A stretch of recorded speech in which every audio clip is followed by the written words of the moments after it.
So my name is Jay Caputo. I am a residential real estate expert. I have a boutique brokerage called Brushstroke Properties. And we specialize in trying to help people craft their dream. Like, the idea for us is that every client, every transaction starts out as a blank canvas. It's up to us to make it a work of art. And so we really try hard. We dive deep with our clients behind the scenes in order to understand their motivation. And we found that helps us be successful in crafting a great experience for our clients. Yeah. I love it. Now, I did some deep diving on you, and I saw that you used to be a chef. Before we get into your current career status, I'd like to know a little bit of a backstory about yourself and what made you want to transition from being a chef to now real estate. Real estate. Yeah. So it's true. Most people are much more interested in my life as a chef. It was definitely a lot more chaotic and dramatic. And so, yeah, I went to college for a bit. I was floundering, not really understanding what my true passion was going to be. I was an English major and a philosophy minor, which kind of meant I was going to be a professor or a vagabond or something like it. And so, long story short, I dropped out and went to culinary school. I was working in a restaurant. It was awesome, exciting. This was a long time ago, by the way. Okay. So they offered me the whopping sum of $20,000 a year. Oh, okay. To become a full-time employee, 50 hours a week. And I was like, well, crap, that's amazing. So I took it, and then I realized, if I really want to make a career out of it, I should go to school. So I went to Culinary Institute of America in New York, and then I moved all over the country. I worked at very high-end restaurants in San Francisco, Boston, Philadelphia, and then I started opening restaurants in Rehoboth Beach. I lived there for a while. I'm from Delaware. So I lived in Rehoboth Beach for a while. We moved to the DC area in 2017. And I was still in the restaurant business, but over the course of time, I had got engaged to my now wife, and we had a young boy who is now almost 10.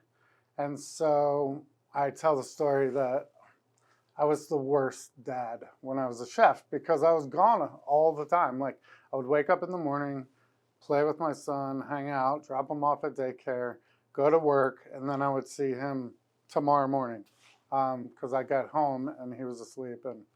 And so I decided I liked my family more than I liked my job. That's fair. That's very fair. So I retired, and I needed a career that had a very low bar of entry because I was not going back to college.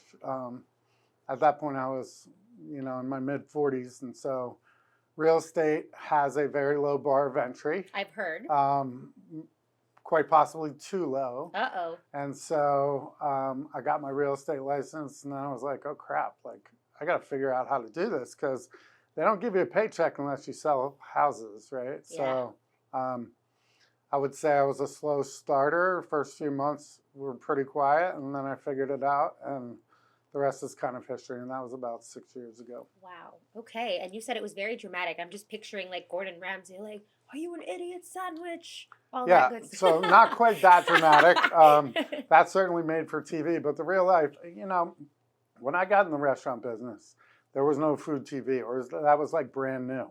And so nobody cared who their chef was. Oh. And so as food TV came out and becoming a chef or being a chef got more popular, the chef had to kind of evolve. You had to have a personality. You had to be, in the dining room with your clients sometimes. And it definitely changed over time.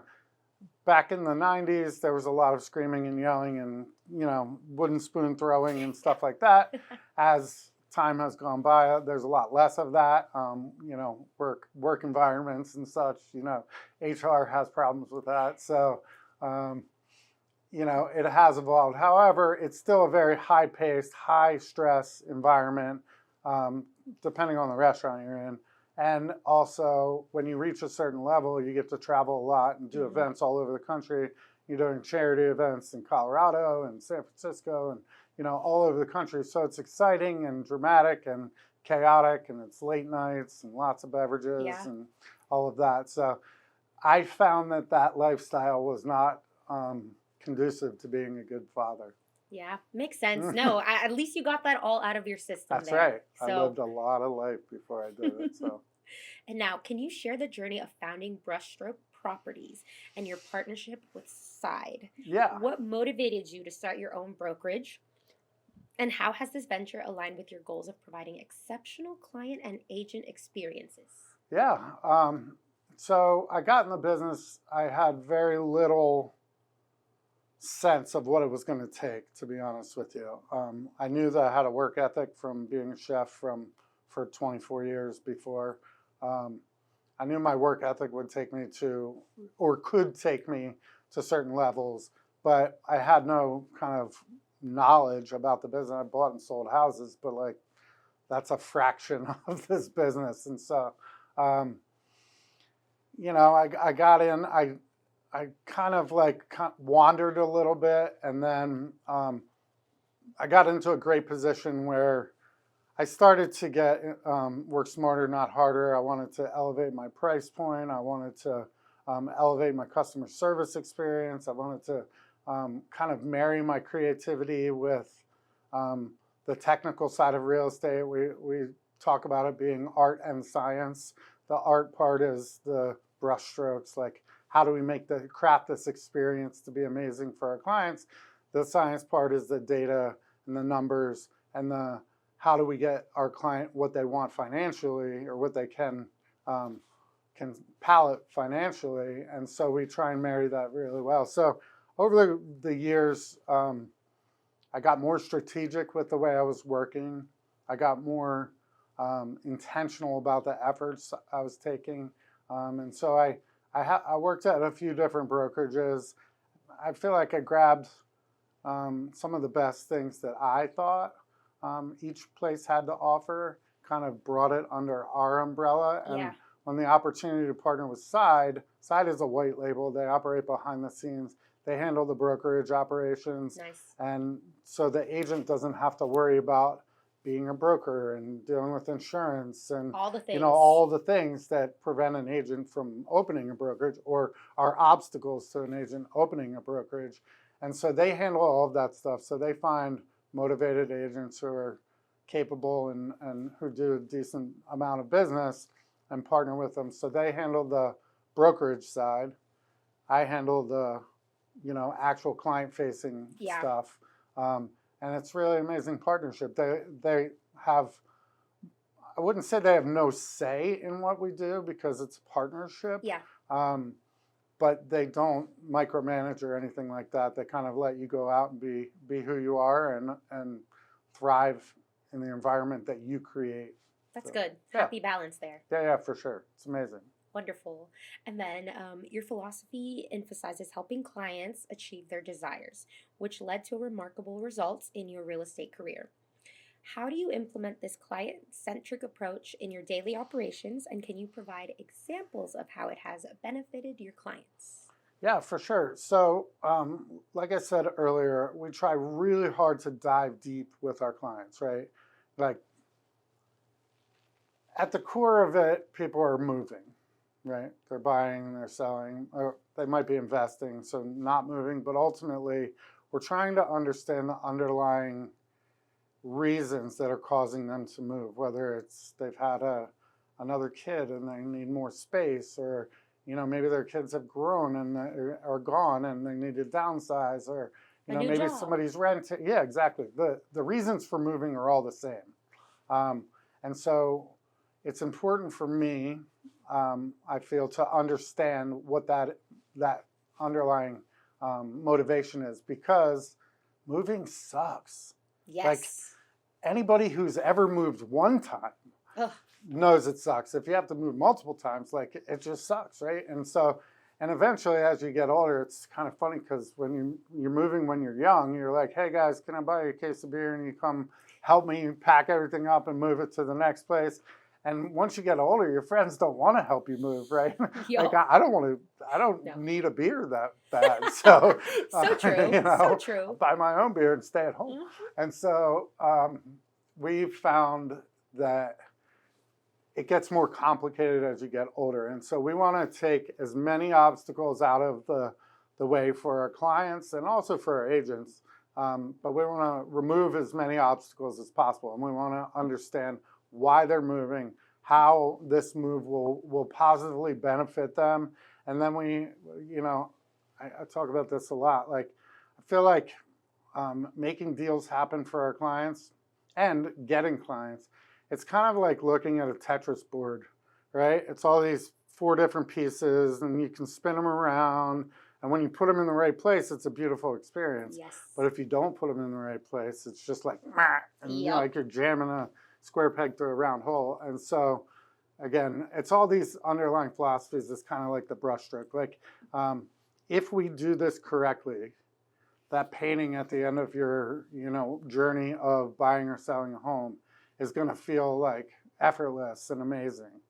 And, you know, if we don't, you know, how do we handle those hiccups and what, you know, stuff like that. So we try really hard to focus on the client, not, it's kind of like an iceberg. You don't want them to see all the stuff that goes on behind the scenes. It's seamless for them when they do it, That's right? correct. That's correct. I love all these analogies you said, the iceberg, the Tetris, the brushstroke. Well, I mean, it becomes visceral for people. Like if I say it, it's kind of this thing, No, it's great. thing that's out there. But if I give you an example, like you can visualize it and you understand. And that's how we live and work. And I really believe this is how I was able to connect being a chef and being a real estate agent, right? So when I was a chef, it was very high-end restaurants. So, like we were cooking really fancy food, and we would customize menus for our guests. And so people would come to my restaurant. You know, we had a menu that they could choose from, but if they wanted a special occasion or a tasting menu and do 6 or 9 courses that were crafted by the chef, we would do that. And we would craft an experience for that customer or guest. We called them guests because we wanted them to feel like they were guests in our home. Absolutely. And so once I started realizing that, in the beginning I was like, we got to sell houses. Like, that's the result of the work we do throughout the journey with our client. Like, I had to understand that I wasn't like, get client, sell house. It was like, get client, understand that person, connect with them, really try hard to help them achieve their goals. And at the end of it, somebody buys or sells a house and there's a transaction and everybody gets paid. And so once my mind flipped, I was able to become successful. In the beginning, I was a chef trying to sell homes. And now I'm a guy who's trying to help people achieve their goals. I love that. That's a wonderful way to put things, I guess.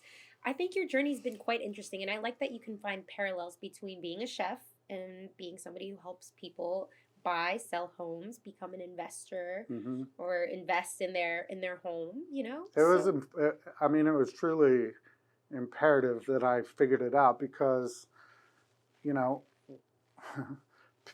you don't want to be a used car salesperson, right? That's the analogy, like that's people can understand what that is. And so there's a lot of real estate agents I feel like that haven't had that switch flipped. And so in the business we call commission breath. Like you can hear somebody when they're chasing a commission. Yeah. And we can't have that. Like when somebody's buying or selling a house, they can't feel that from you. No. You know, that's the result of doing a great job. You know, and so I really had to figure out what the parallels were between the two careers. You know, why would people choose me to be their real estate agent? Well, I have all these tools from the restaurant business. I'm a multitasker. I'm a hard worker. I have customer service at my core. You know, I have all of these things inside me. I had to figure out how to apply that to real estate. And once I figured it out, it was, you know, glorious. Wonderful. I love it. So let's talk market insights and strategies. With your extensive experience in the Virginia, Maryland, and Washington, D.C. markets, what trends have you observed in recent years, and how do you adapt your strategies to stay ahead in such a dynamic industry? Yeah, great question. So I feel like every year I've been in the business has been a whole market to itself. So like 2019 was really good, and it was busy. I was still trying to figure it out. 2020 obviously was COVID, and that was just chaos. Like everybody had to shift. Mm-hmm. I got really good at open houses in 2019, and all of a sudden you couldn't leave your house, so Yeah. open houses were gone. So I had to figure out how to adapt my business, which we did. And then 21 was still an extension of 20. 22 rates started to climb. It was like people were like, oh crap, like now it's 7% rates. And then we've been there for the last few years. So there's been a lot of learning on the fly. Mm-hmm. I really believe in myself. I know that, we have all the data, right? So we have all the tools that help us understand the market, the trends, things like that. It's just we have to make sure we're using that stuff to inform our clients. And really, it's hard to. I know we live in the DMV and it's DC, Maryland, Virginia, right? But the markets are so vastly different in each space. Okay. And then in each space, the individual markets are vastly different from area to area. So Wow. like Leesburg is very different from Arlington than Centerville. And then DC, like Northwest, is very different than Southeast, right? And then in Maryland is just like the Wild West, because like every county basically has different forms. And so really understanding county to county, you can't really, it's very hard to be an expert in all of that stuff. And so we utilize our partners to help us understand if we have a client in a certain area and I'm not the expert in that area, we'll refer that to an agent who is the expert in the area. That's nice. Who kind of believes the same kinds of things that we do. And so we know that when we pass that client off to a referral partner or something like that, they're going to get the partner is an extension of Brushstroke Properties. Yeah. And so it has been learning on the fly. It's been a little chaotic. I kind of like that. I've been used to it for a long time. Yeah, you were a chef too, so. Yeah, Mm-hmm.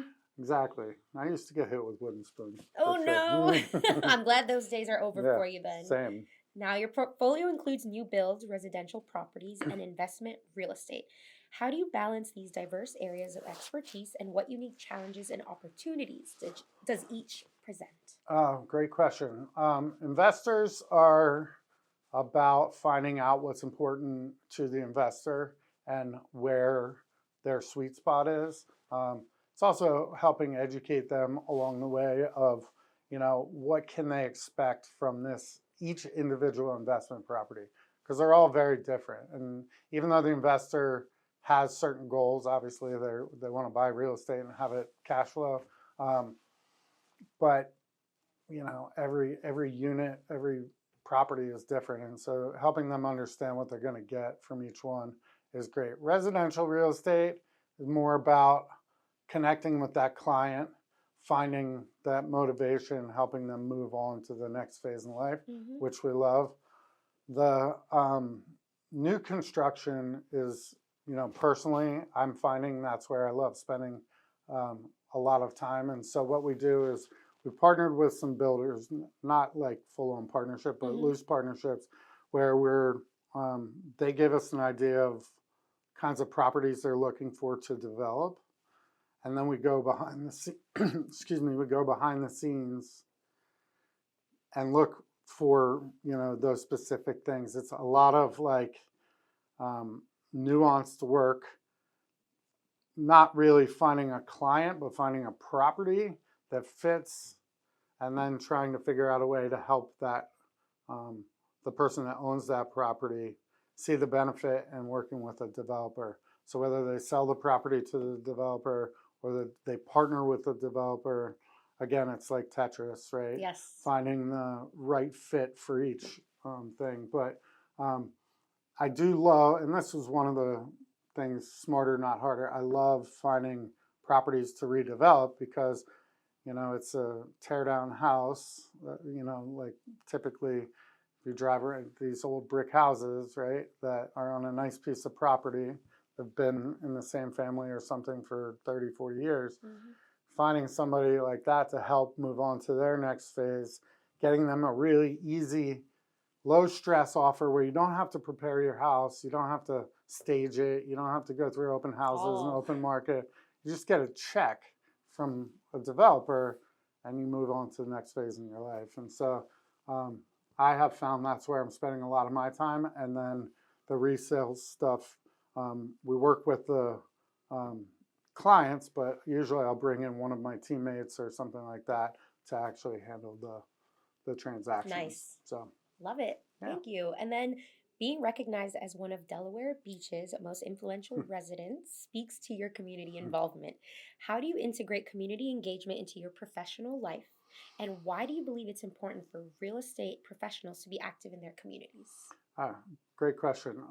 I think always when you have an opportunity to give back, you should, right? I'm trying really hard to set a great example for my son. And so he's the most important thing to me. To the point where he's in 4th grade. And we had a parent-teacher conference a few months ago, and you know, he's in 4th grade, right? It's like awesome, but it's probably not the most important stuff he's going to be learning in his life, right? Not that it's not important. I'm not downplaying the importance of education. So anyway, so he was struggling a little bit with some of his test scores and stuff like that. And so we get to the parent-teacher conference, and she's telling us about the minutia of, you know, fractions and this and that. And, Fun.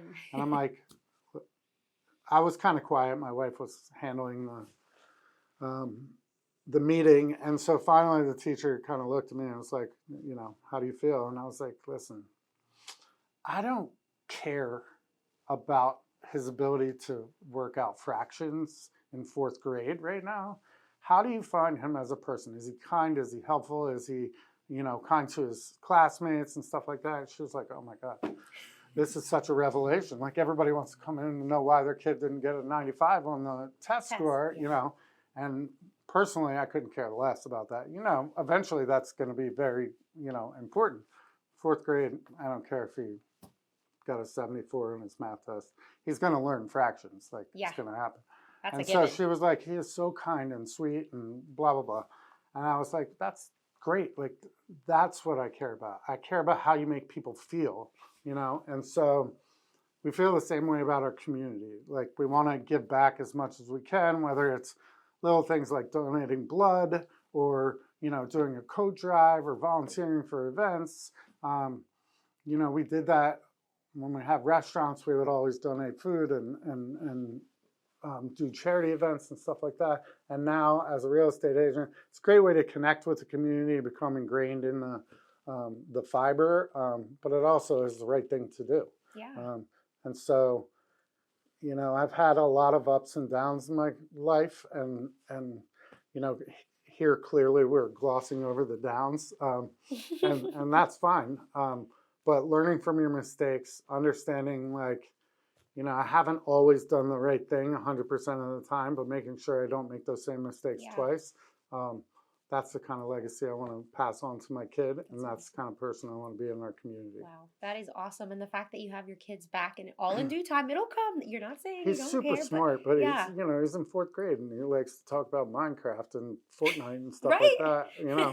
And so I love it. You No, know. I 100% support that. And I wish more parents could see that as well. It's not saying like, no, who cares, but all in due time. 100%. Like we do focus on the education, but like you got to be a well-rounded human being in life, right? You know, and certainly we want him to excel at school. Yeah. But I also want him to be really kind and understand, like, life's not going to come at you the way you want it all the time, right? And you have to be adaptable. You have to recognize that in other people too, right? Sometimes when people are buying and selling homes, it's because somebody died or they got divorced or something like that, and it's not always the most positive experience. So we have to be able to have compassion and understand, that motivation and be a resource for that person, not like, that's our house. Yes, no. I'm glad you touched on that. And thank you for sharing that. I really do appreciate you sharing some of that personal stuff. So this is For awesome. sure. And now, is there anything that I have not touched on that perhaps you would like to share about yourself or your business, or maybe you have a client event coming up or anything new that you would like to share? We have all kinds of stuff happening. We're going to do, one thing we like to do at our group is hold junk events in neighborhoods that we work in. So like we hire a junk truck to come to a neighborhood, and we park it, and people can clean out their garage or their attic or whatever, and stuff that they've been trying to get rid of for a long time. They can just throw it in the junk truck and take it away. So we're doing that in McLean and Oakton on the same day, April 26th.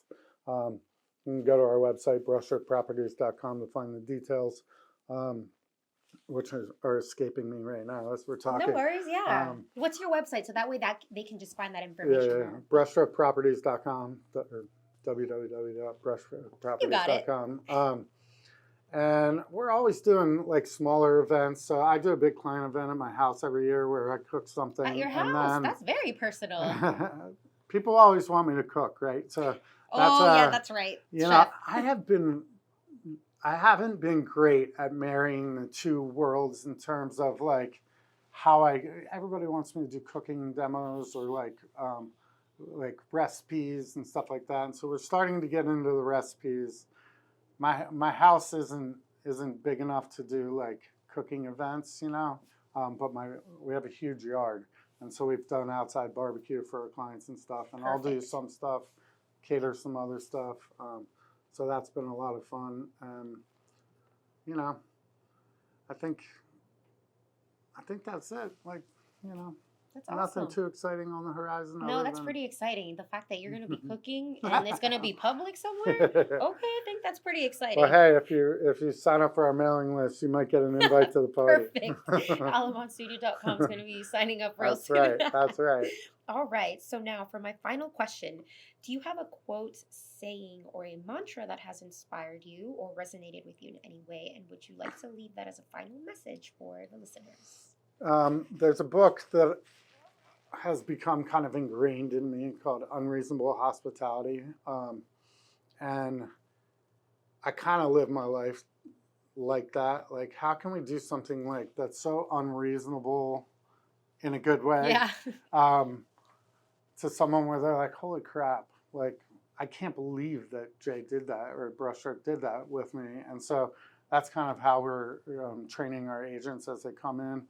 I have a great story from when I worked in this restaurant in Boston. It was really high end, really expensive, and our customer service was so over the top, it was ridiculous.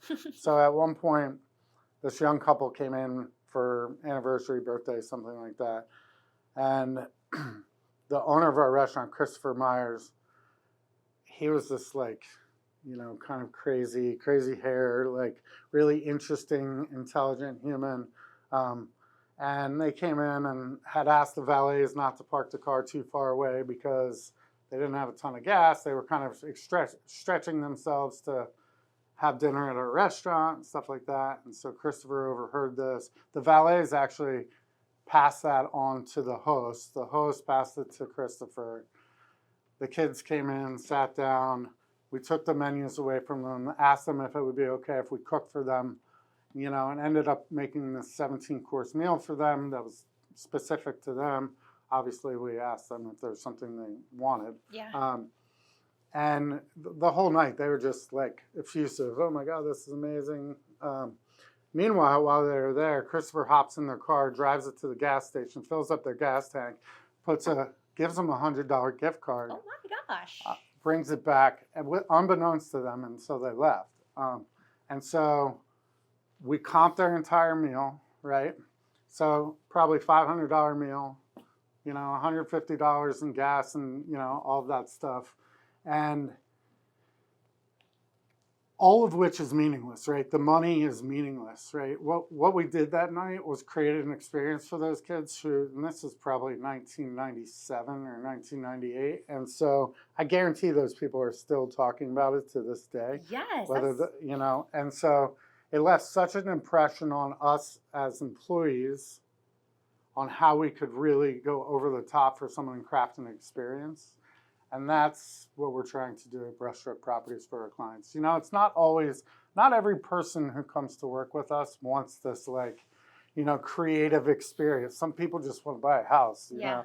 But when they want it, we're here to give it. And that's kind of what we do. So. That's incredible. No, I'm sure they'll never forget. Because when does that ever happen to anybody, right? I mean, it was amazing. And listen, the $600 or whatever it was probably came back to us tenfold in terms of those people going and telling their friends about our restaurant and having them come in.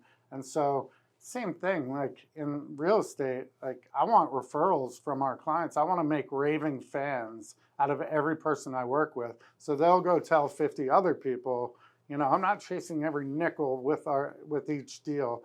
I'm chasing the relationship with these people who will go out and tell all of their friends. Yeah. And so that's what Brushstroke Properties is all about. I love it. That's very inspiring. Thank you for sharing that story. For That's sure. incredible. I love it. And I love the mindset of not chasing nickels and dimes and dollars. It's all about making those connections and letting people know, hey, we offer great services here. Bring your family and friends here so they can also get a piece of that pie. We want to share it.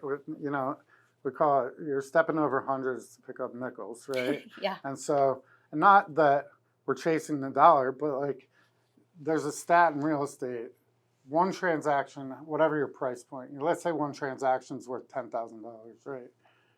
But if you create a lifetime client, a lifetime fan, that person could be worth up to $115,000 by creating a relationship and getting referrals and helping them move to their next house 10 years from now, stuff like that. Yeah. And so, we believe that if we do the right thing for our clients, it might not work out the best way financially today, but over the course of time, it's going to, exponentially grow. And it's the result of crafting that experience. 100%. Well, thank you so much for being on the podcast. I really appreciate you sharing all these personal stories, experiences. I think that's amazing, and I like what you're doing. I think it's incredible, and I wish you all the best too, starting your own new studio and podcast. Hopefully other people can hear it and they can maybe be guests or whatnot. So. Stay tuned. Yeah, stay tuned. Maybe we'll have you that on would be our great. podcast. That'd be we awesome. would love that. Yeah. We got to dive deep with you. Oh, I'm scared now. I do all the talking, but on the other side. Thank you so much. I Thanks appreciate for having me. I You're appreciate welcome. it. Yeah.